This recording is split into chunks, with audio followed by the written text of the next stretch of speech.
sini, kita tinggal bersama makhluk hidup lain, satwa, alam, dan manusia. Disebut sebagai makhluk tertinggi karena kecerdasannya, kita congkak, mengeruk semua yang disediakan alam, memanfaatkan semua satwa yang ada di bumi hanya karena kita mampu. Kita sibuk mengeluarkan hak kita tanpa peduli hak hidup makhluk lain. Manusia lautan, banyak yang menyebut begitu. Mereka bisa membedakan wajah, mereka menyimpan memori, dan punya empati. Yang membedakan hanya mereka tidak bisa berbicara bahasa kita. Berenang sampai berkilo-kilometer, mencari ikan sambil melompat, berputar, bercanda dengan kawanannya. Lumba-lumba adalah mamalia laut paling energik dan ceria.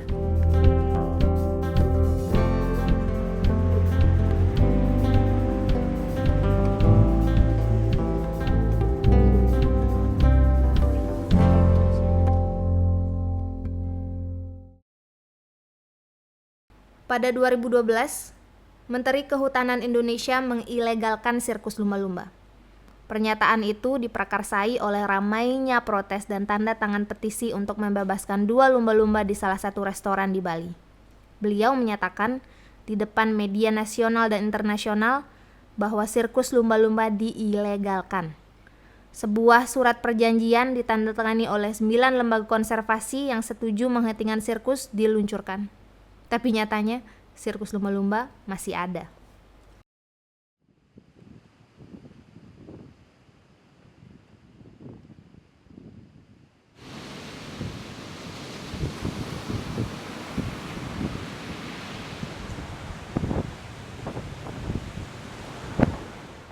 Untuk wisata dolphin ini sebenarnya pertama yang merintis adalah saya dengan rekan saya yang bernama Kadek Swardani yang sekarang sudah almarhum. Pada waktu itu kurang lebih tahun 88.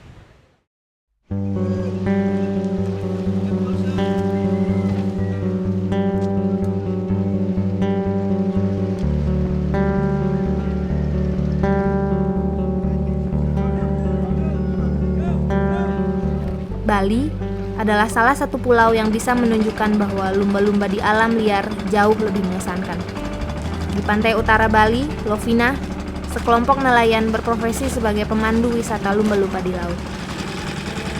Hanya dengan Rp60.000, pengalaman yang didapat saat melihat lumba-lumba beratraksi di rumah mereka sendiri dengan kemauan mereka, harga itu tidak ada apa-apanya.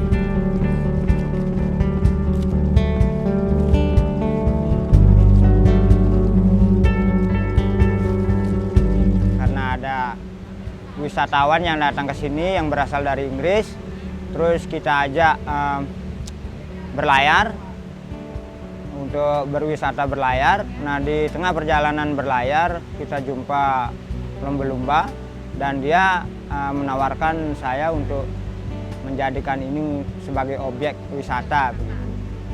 Nah, seterusnya orang dari Inggris ini dia mencarikan saya customer untuk dibawa ke lumba-lumba.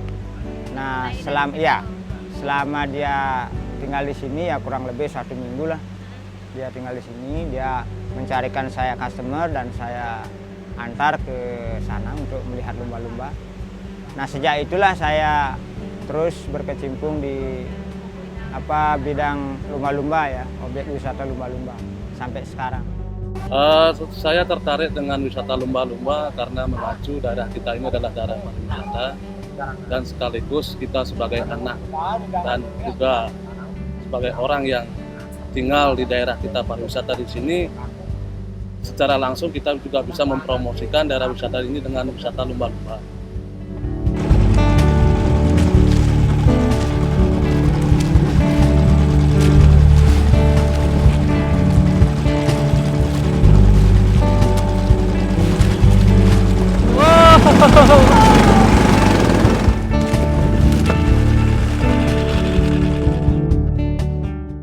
Manusia adalah penggemar mereka nomor 1. Sayangnya, seringkali kita berpikir, Mencintai sesuatu tidak cukup dengan mengagumi. Kita harus memiliki. Orang lain juga bisa melihatnya dari dekat tanpa perlu jauh ke lautan agar memiliki kecintaan yang sama. Lalu lumba-lumba ditangkap dan dipenjarakan. Kalau menurut dari pribadi saya itu suatu penyiksaan bagi lumba-lumba tersebut ya. Karena melihat dari segi habitat aslinya, lumba-lumba itu hidupnya di laut bebas dan dia itu hidupnya berkelompok atau bergelombol. Sedangkan kalau dia di kolam atau di penangkaran itu sendiri kayaknya kasihan lah. Dari sekian tahun kita berdiri organisasi di sini dan dari sekian tahun juga ada penangkaran lumba-lumba. Tetap dari turis itu bersikeras ataupun dia punya niat untuk lihat lumba-lumba yang di tengah laut. Karena apa?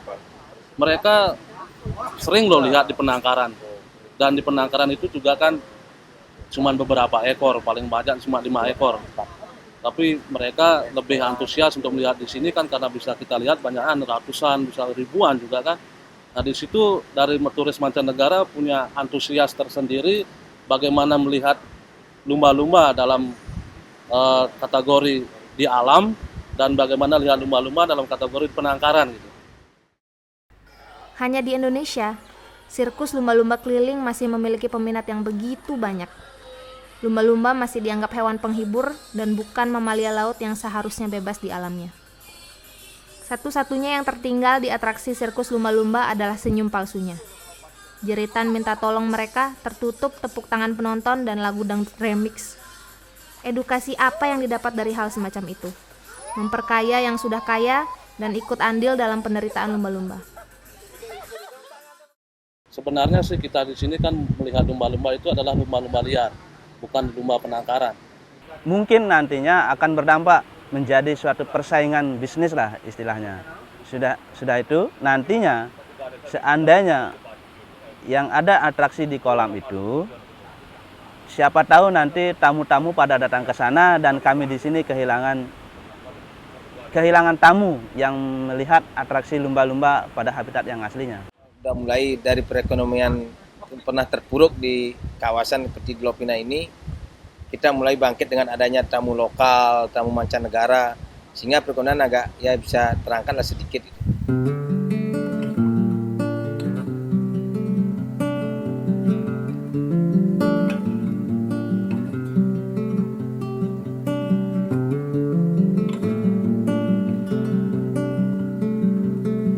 Ini perubahan atau dampak dari perekonomian semenjak ada wisata lumba-lumba ini sangat terbantulah masyarakat yang dulunya pengangguran sekarang sudah bisa untuk mencukupi kebutuhan kehidupan dengan adanya wisata lumba-lumba ini. Untuk itulah kami sangat berharap pada siapapun, komponen dimanapun bisa membantu untuk bagaimana caranya untuk ke depan biar lebih eksis lah lumba-lumba tetap ada di kawasan Lopina gitu. Orang tujuannya ke Lopina pasti lihat lumba-lumba gitu, tidak ada lain dah gitu.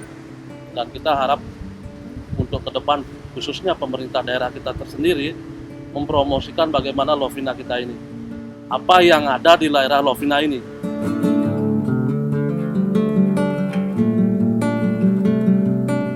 Nelayan-nelayan ini menunjukkan cara yang benar dalam melihat lumba-lumba. Saat banyak korporat dengan modal besar menangkap dan memenjarakan lumba-lumba untuk memperkaya dirinya sendiri, nelayan ini menghormati lumba-lumba beserta isi lautan dengan sempurna. Tidak ada yang mau dipenjara, apalagi mereka yang tidak bisa berbicara. Pilih hiburanmu dengan bijak. Stop sirkus lumba.